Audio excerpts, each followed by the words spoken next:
একঘেয়ে চিংড়ি রান্না করতে করতে যদি তোমরা বোর হয়ে থাকো, তাহলে আজকের দই চিংড়ি রেসিপিটা শুধুমাত্র তোমাদের জন্য। চিংড়ি মাছ নিয়ে প্রথমে নুন আর লেবুর রস মাখিয়ে রেখে দেবো আধ ঘন্টার জন্য।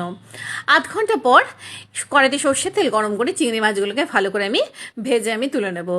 তারপর ওর মধ্যে সামান্য আমি তেল অ্যাড করব, এর মধ্যে দুটো শুকনো লঙ্কা আর মেথি ফোড়ন দেবো। ভালো করে ফোড়নটা ভাজা ভাজা হয়ে গেলে তিনটে এখানে মিডিয়াম সাইজের আমি পেঁয়াজ দিয়েছি, যদি বড় হয় তাহলে দুটো দিলেই হবে। পেঁয়াজটা ভাজা ভাজা হয়ে গেলে এখানে দেবো হলো 1 চামচ মতো লঙ্কা গুঁড়ো আর 1 চামচ মতো কাশ্মীরি লঙ্কা গুঁড়ো, দিয়ে দেবো হলো গোলমরিচ গুঁড়ো, আর ফ্যাটানো টক দই দেবো হলো 2/3 কাপ, দিয়ে খুব ভালো করে মশলাটা কষিয়ে নেবো। এখানে দিয়ে দেবো হলো স্বাদ মতো নুন আর হলো পরিমাণ মতো জল।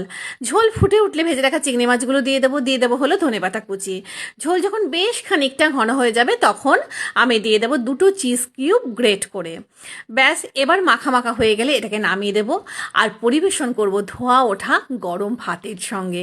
খেতে লাগে দুর্ধর্ষ।